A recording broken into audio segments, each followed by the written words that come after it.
Welcome. Good afternoon. Thanks for joining us. I should say good morning. I know a number of you are watching from Central, and I think we even have a few friends in San Francisco. So thank you for joining us this morning, or in this case, this afternoon.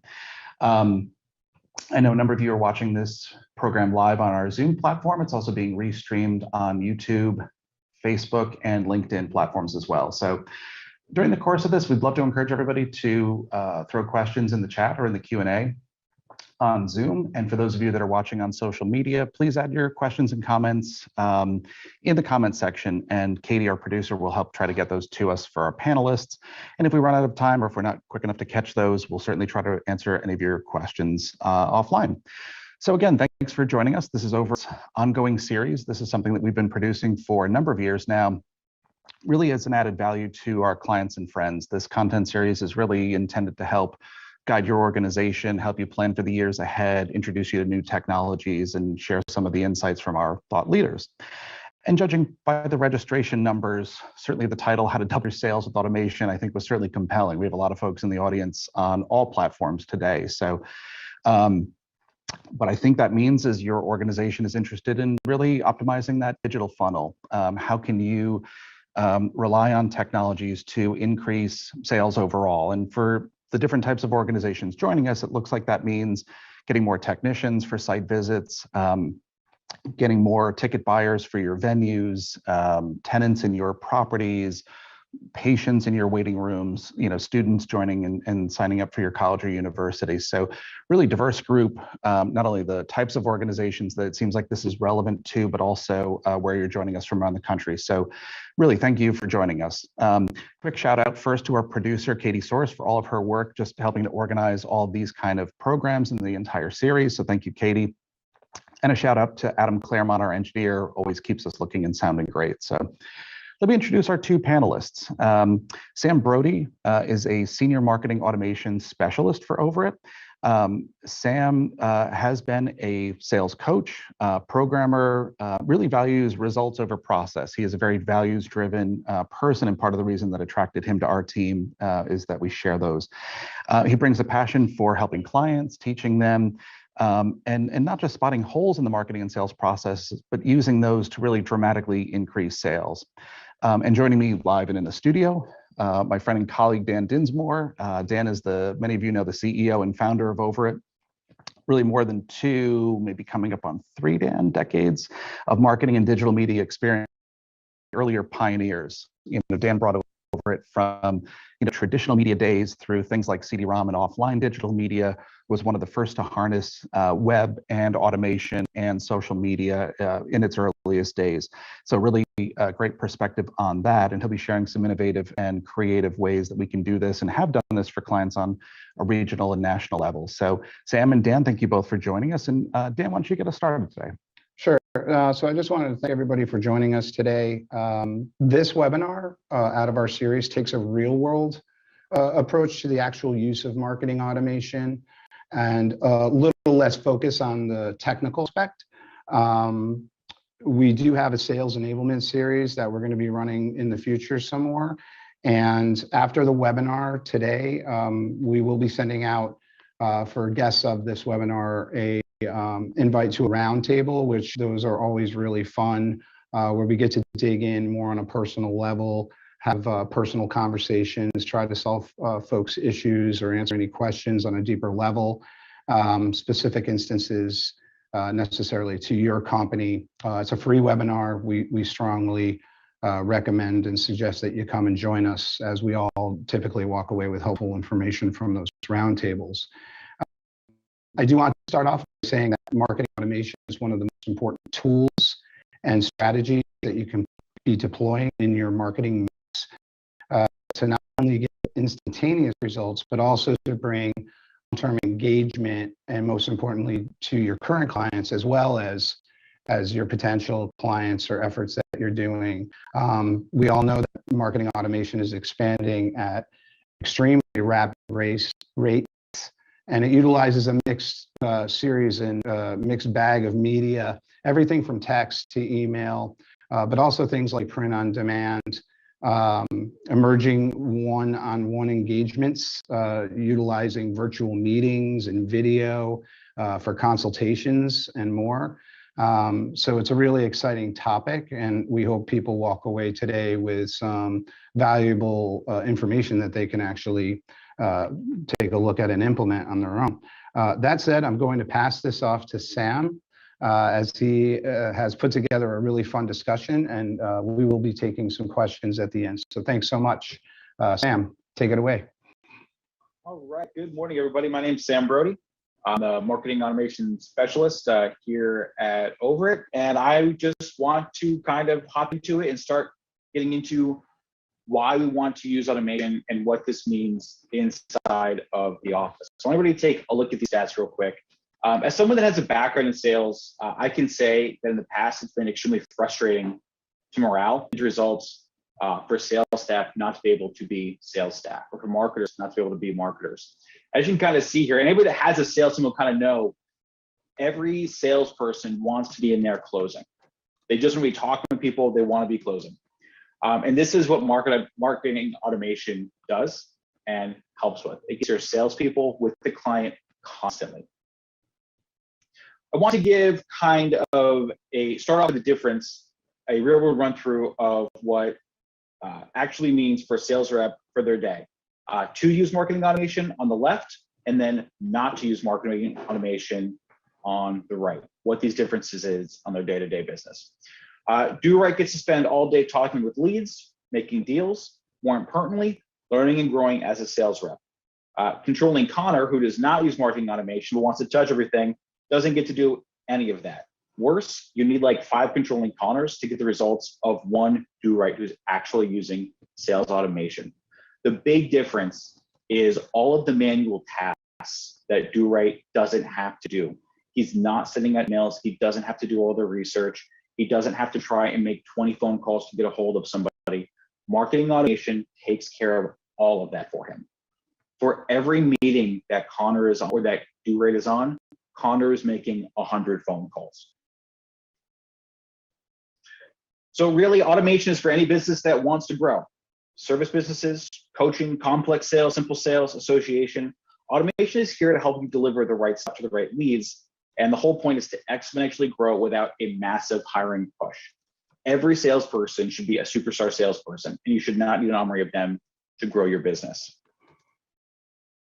So this is no joke. And at the end, we're going to see exactly what kind of automations we can deliver for these kinds of results. And the goal today is to show you 3 key strategies that you can use to get these results.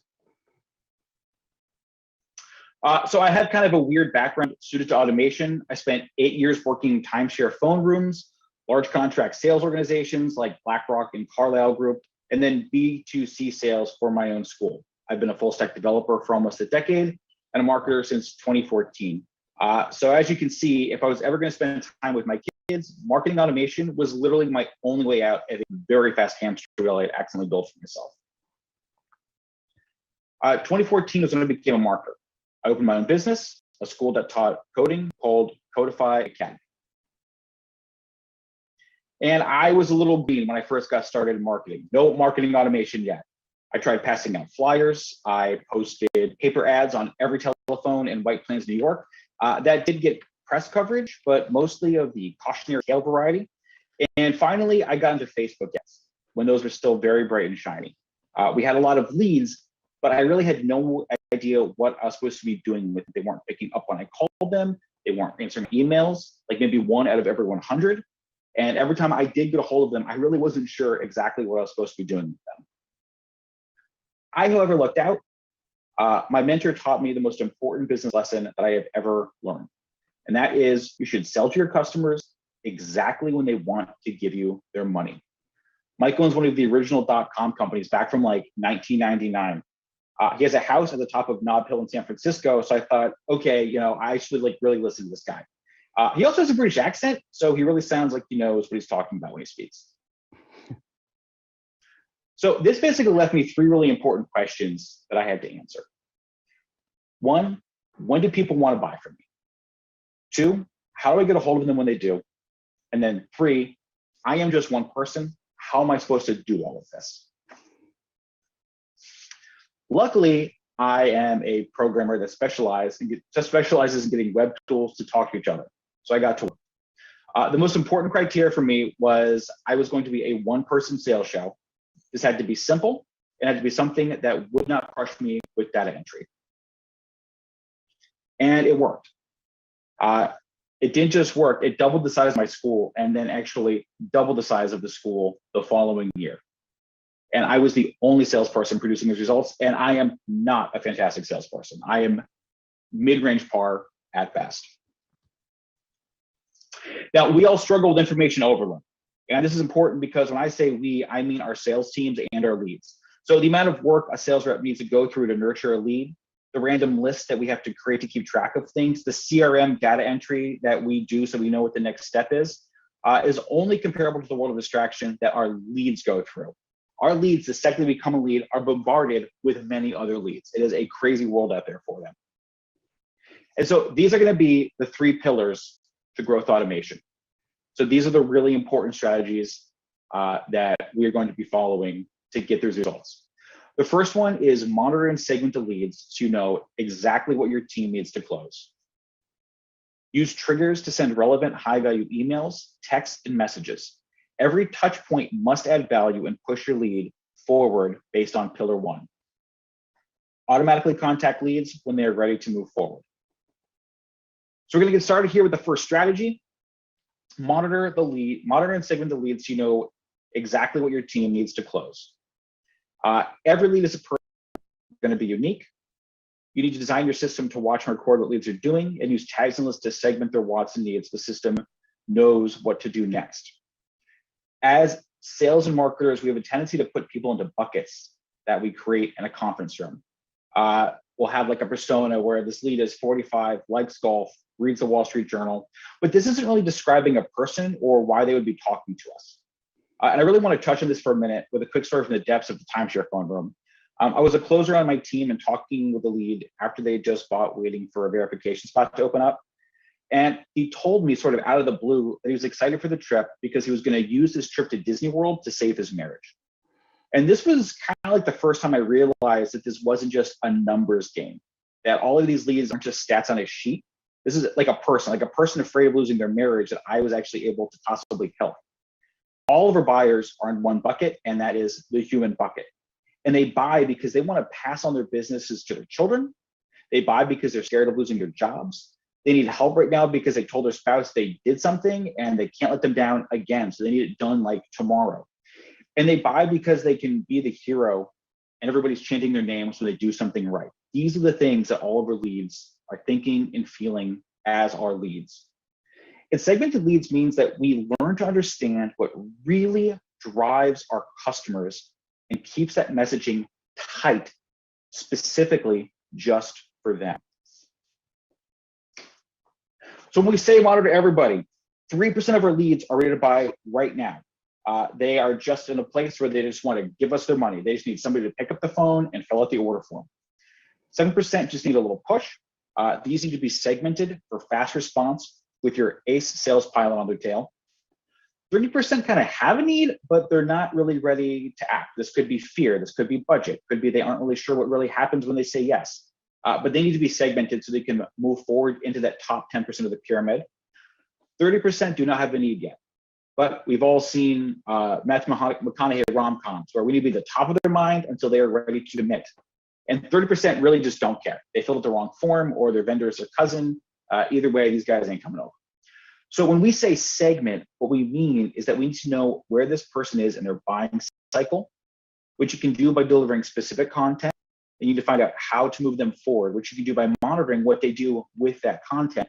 So you can send them super specific content to get to the climb to the top of the pyramid. There's actually a path and a process to this. So we can send them content.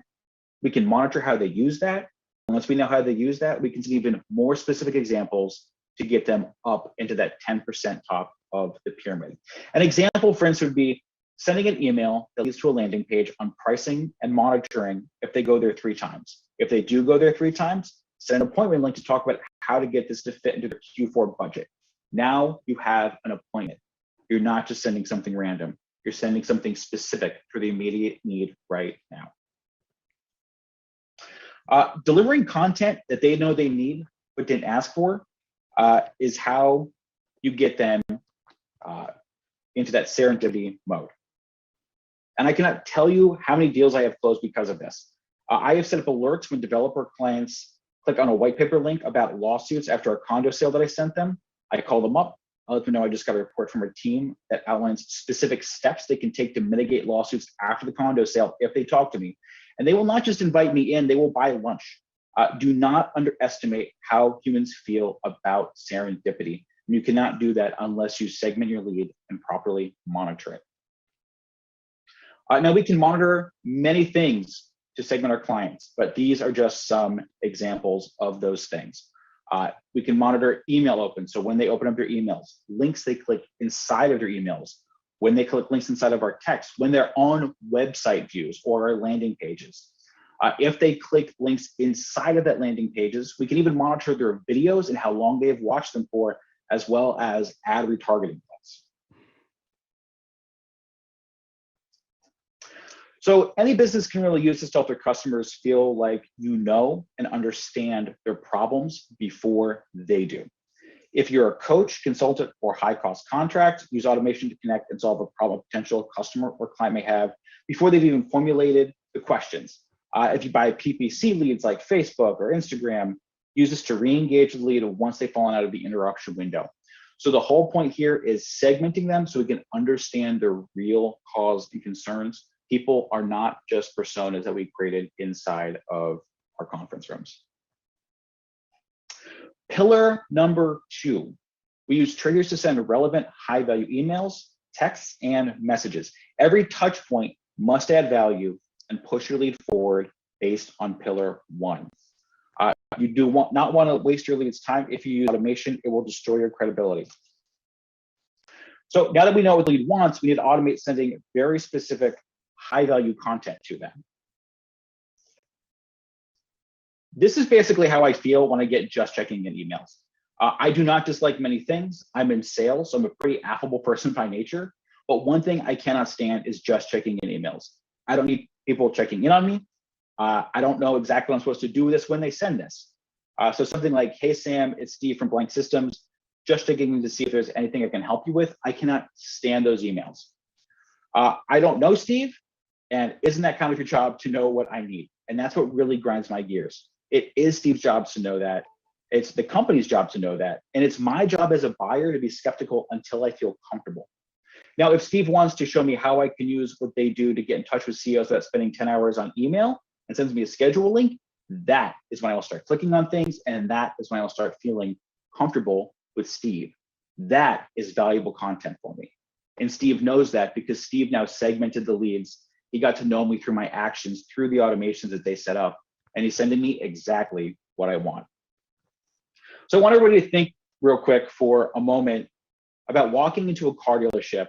And if the sales rep there is acting like many people's welcome sequence when you fill out a form on their site. You walk into your family, they immediately say hi, and he pitches you something. This something is a sports car. Now you have 9 kids in tow, but the car salesman was told to stick to the pitch no matter what. So he's going to pitch the sports car, even though you have 9 children trailing behind you. Now automate that and really crank up the lead flow. And that's what many companies are doing. They use automation, but skip the first pillar. They cranked up the leads and are now sending emails that mean nothing to people who have extremely limited time. This is like when you're on hold and the robot tells you that you're a valuable customer. It does not feel good.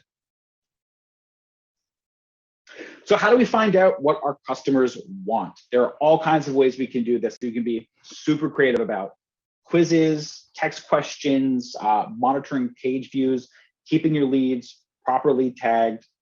These are all things that will tell you what to put into these very valuable emails that you're going to be sending them, the high value messaging. And what counts as high value messaging? Emails on how to fix their issues, testimonials specific to that person. So if you have a person, if you're a coach, you have a lead that is trying to go from $1 million to $5 million in your business, you need a testimonial, not from anybody, but from another person you have coached who has done just that. And that will quickly advance the lead down the pipeline. case studies of people or companies that have the same needs and backgrounds, videos in training, and even webinars. These are all baseline examples. What's really important to remember is that you need to find out what is important to your lead. I cannot stress that enough. Many times, and I do the same exact thing. I think I have some fantastic ideas about what my customers want, but every time I actually listen to them using all of our automation tactics and strategies, I deliver exactly what they're interested in according to that listening, they close. Pillar 3, automatically contact leads when they're ready to move forward. So this is the big one, getting in contact with a lead without 100 phone calls, hours of back and forth email when they're ready to move forward. Timing is going to be everything for this. Before we get into this, I want to say that I once had a career where my job was interrupting people at the dinner table. This was when I was selling timeshares. And many people were upset about that, except for the people who wanted a cheap way to go to Disney World. And that is the key. Those people were thrilled to get my phone call. So when we talk alternative communication, texting, will you be a weirdo if you text? If what you say is valuably crafted because you know what your lead needs, then no, you will not be a weirdo. You'll be a hero. Your lead is going to absolutely love that kind of quick communication, especially if it's personal, because they want a problem solved. But we can do communication in many other ways as well. So wherever your client has the best response, because we set up those automations where they're listening, and when you follow pillar 1, you'll have the answer how to get a hold of them. And I want to point out that for audience that have international clients, there are many ways we can do this as well through that country's preferred communication method. WeChat is just an example. Automation can plug in to foreign countries' communication systems as well. It's not just the American stuff, not just texting and Facebook and email. Now, with tools becoming more advanced, we can even start changing the way that we meet with our customers. Overit's been working on an incredible tool that will allow our clients to spin up instant video and chat sessions through any delivery method, email, text, even WeChat.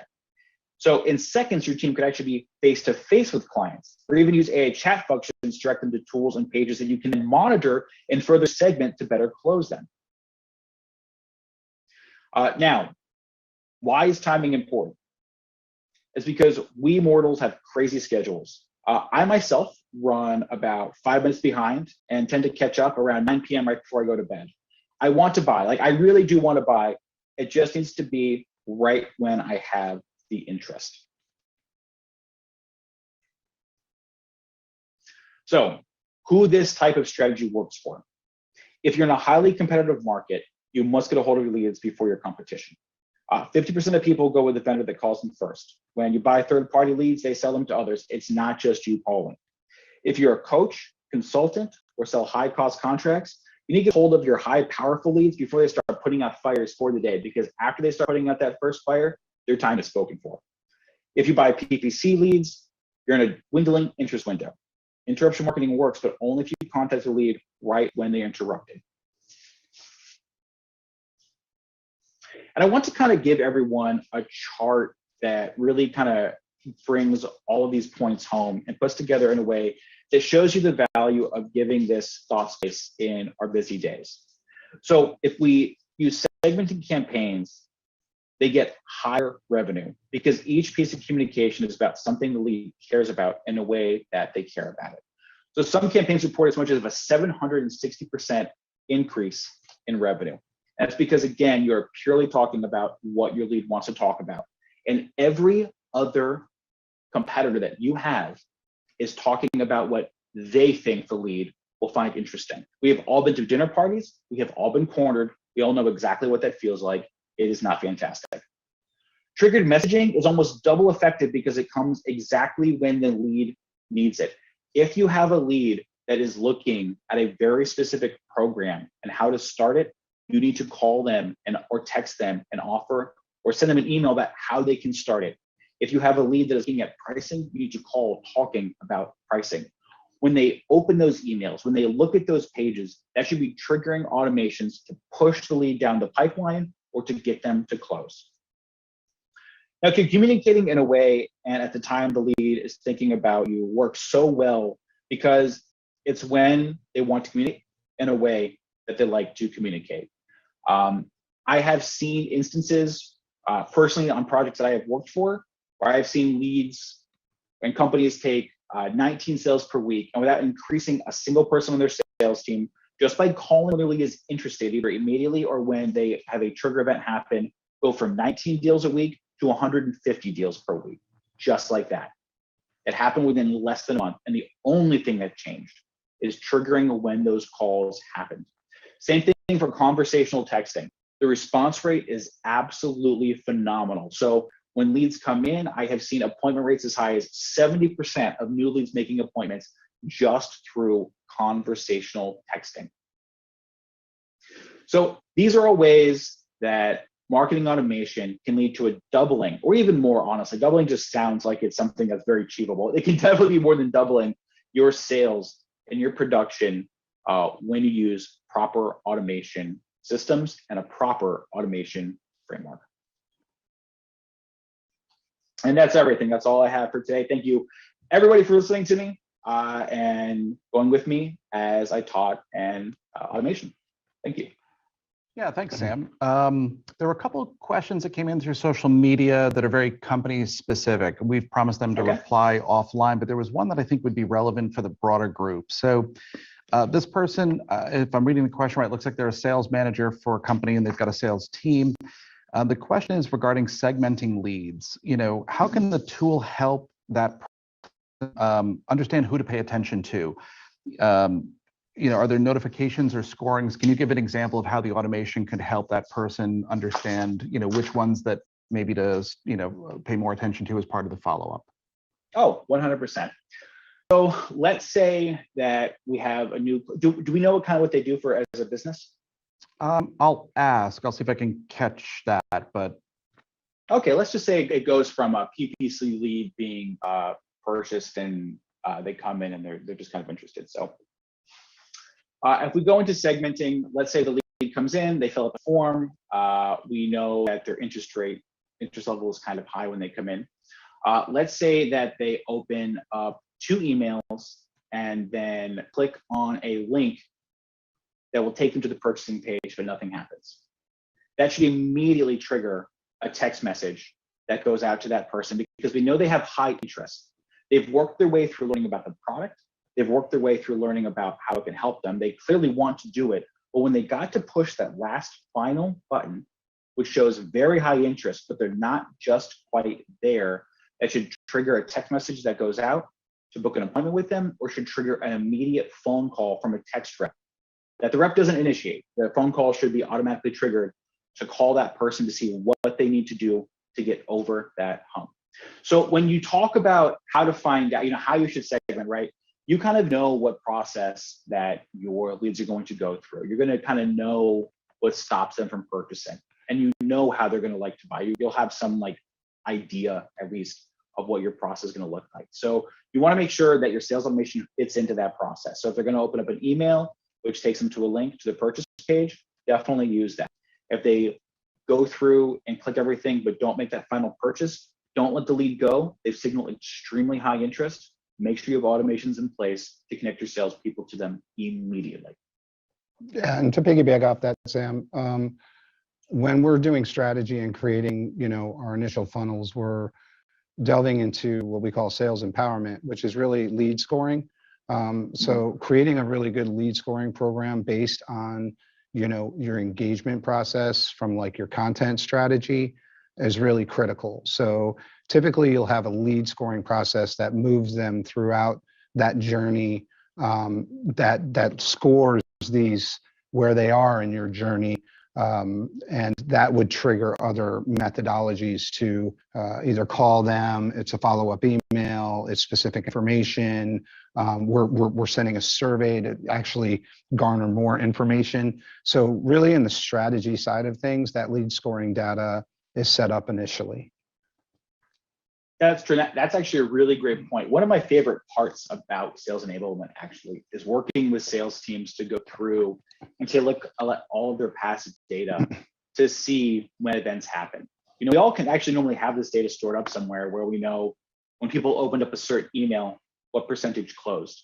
And we can go through and actually make some really cool charts and diagrams so you know exactly when we need to score something for a high point or a low point that should be getting your salesperson's attention. Yeah. And we do a series on sales enablement that kind of approaches that in a much deeper aspect, but it's something we're pretty passionate about. Another thing to mention is, along these marketing automation journeys, I can't mention enough how important it is for your content strategy to be truly engaging with thought leadership, expertise, niche, that we're putting content, not just looking at things as emails, but as Sam had indicated, texting, print on demand, video interaction. All these things should be, discussed and thought about for your customer journey. As a matter of fact, we're working in a beta program right now with Apple and Android, where in about a year or so, the texting platform is going to change drastically, where you're going to have an immense amount of more engagement. It won't just be text. It'll be like surveys and web experiences and interactive experiences and video on demand.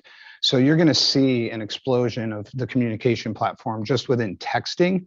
And the foundation element, once you're planning, how your marketing automation works, as this new technology rolls out, you're going to be able to engage that in your current structure if you have a solid foundation.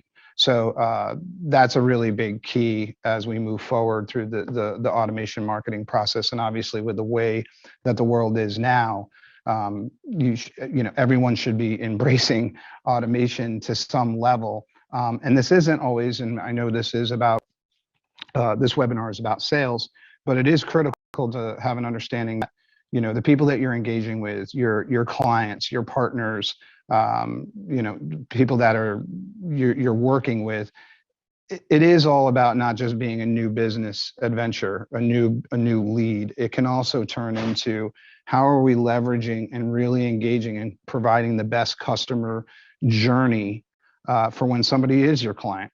And marketing automation is key with you being utilized for enhancing your overall customer service, as well as just new business development.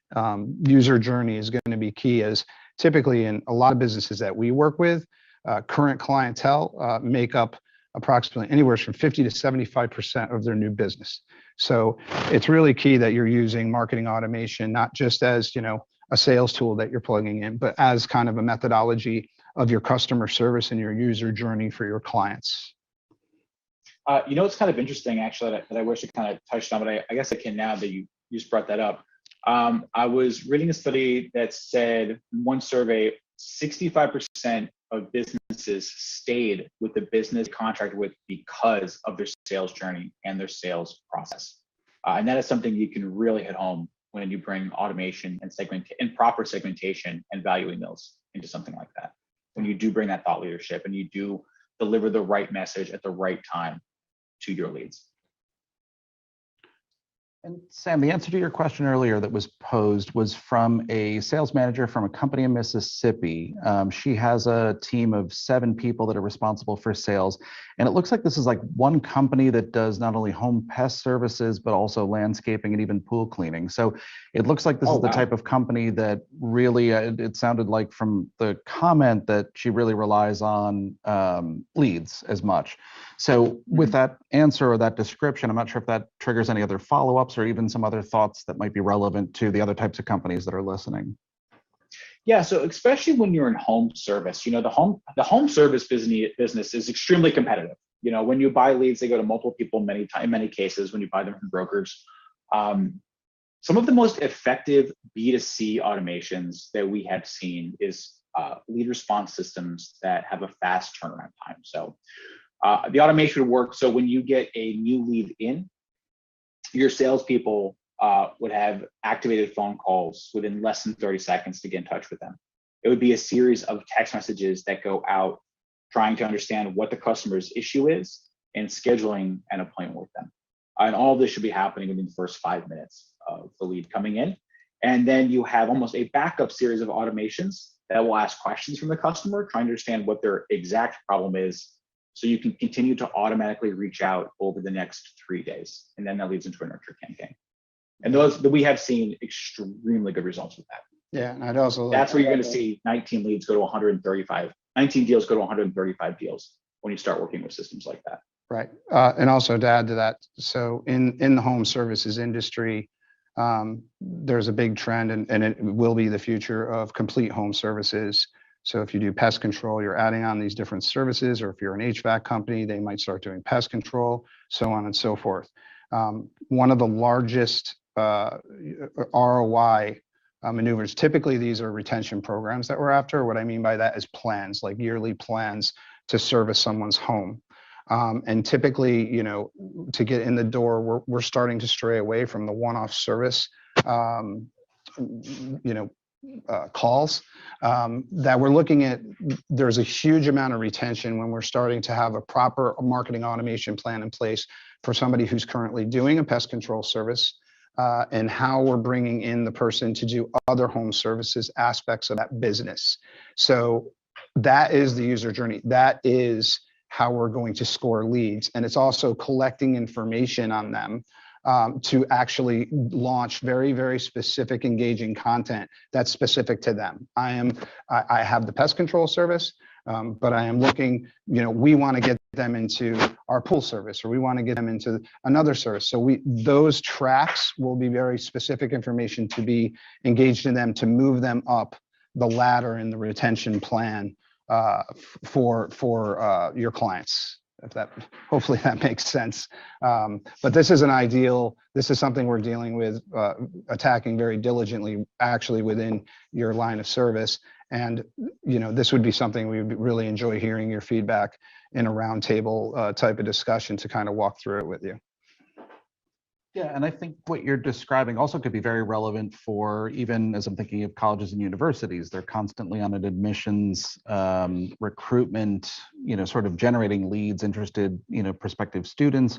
And while we're getting them lined up for the fall semester, maybe they want to take a class or two in the summer. So that ability to cross-sell, I can see being relevant to those. There was a question that came into from the Zoom audience, and it was answered, but it made me ask, are these principles that you're talking about really reserved for larger systems? Do I need something like Salesforce or Marketo or HubSpot that we use here at Overit? You know, could I start smaller with these same kind of things on lesser technologies like MailChimp and Constant Contact? You know, any thoughts there on the scale or scope of the technology that your organization might use? Yeah. Yes. Go ahead. Oh, Sam. sorry, Dan, you want to? I can answer it quick and then you can go, I guess. Absolutely. We do prefer to move into a true marketing automation platform. We've done a lot of research in this. So, you know, the HubSpots, the Salesforces, they're more enterprise solutions. They can get expensive on their contact amounts. They kind of get you on the contacts. So we found a numerous bunch of different solutions, typically running in the $200 to $400 a month range, that have all the same types of, you know, marketing automation. And, you know, I guess the recommendation would be you can keep the MailChimps and the Constant Contacts, because they can do a lot of different things. As you really develop your strategy and workflows and content strategy, at any point that all can be transitioned to the next level up platform. One of the things that we've been working on very diligently is we tie our marketing automation platform into an ERP or a CRM for tracking and measurement, so we can actually see, you know, in dollars and cents, not just clicks and form fills and calls, but in dollars and cents, you know, what the profitability is on each individual channel, how we're doing in each individual service. In order to do that, you kind of want your marketing automation platform to talk to that, you know, niche vertical, you know, management system, like a Pest Pack, a Pest Routes, a Brio Stack, or something of that nature, or moving it, or Sage, or, you know, those types of things. So it's absolutely doable. The most important point is really, you know, developing your strategy and investing some time into content and your messaging. From there, the tools, are just relative. They all have pros and cons to each one of them. But there is definitely a low level of income entrance ways into very, very powerful systems that don't enter into the costs of a HubSpot or a Salesforce. Yeah, I guess it's like the old saying, the typewriter never improved poetry. So if you don't have really good content, you don't have a sales team that's ready to, respond to those opportunities, it doesn't matter how big the technology is or whatever. Absolutely. Kind of coming to the end of our questions. Before we wrap up, Dan, let me throw to you, and then Sam, I'll come to you. Just ask if there's any parting thoughts that you'd like to share with the audience. Yeah, well, one, thank you for everybody for joining. We're going to be continuing putting on these types of series on different levels. Again, if anybody wants to join us with specific questions or, just to brainstorm some things, we love those roundtables. We love talking to people and, trying to educate as well as learn ourselves more about industries and verticals and what people are doing. So we highly encourage you to do that. And we'd love to get your feedback, on what you thought. And if this is helpful to you, we're always constantly trying to improve our webinar series to provide value. So thank you very much. I don't know, Sam, do you have any parting thoughts? Yeah, so I would say my last parting thought is to remember that, when we automate, we can automate something incredible to happen 1,000,000 times in a second, or we can automate something painful to happen 1,000,000 times in a second. So the most important thing to focus on when you come into this is going to be your strategy and your teams themselves. Really understand how your sales guys work, really understand how your marketers work, and you want to really build that into the system. And if you can do that, you're going to be golden. That's great, thanks. So again, thank you to everybody that's joining us. I think this is part of a preparation with our webinar. As Dan and Sam had mentioned, we're going to be scheduling roundtables, which are really a deeper dive. We're happy to not only listen and learn from the community, give folks a chance to network and share ideas, but also learn what's keeping you up at night and how we can help, answer questions or even just continue the conversation going at a more deeper level, more tactical level, and even sometimes asking or learning about specific instances that we might be able to help you with. So stay tuned. I think those are typically scheduled about 2 weeks after, and you'll receive a notification for that soon. So in the meantime, thank you everybody for joining us. For those of you that are here live on Zoom, for those of you watching on our streaming platforms on Facebook, LinkedIn, and YouTube. And again, for all of you watching this on demand, this was recorded on September 30th, 2021. And again, keep in mind some of the tips and technologies may change over time. So again, thanks for joining us, everybody. Have a great day.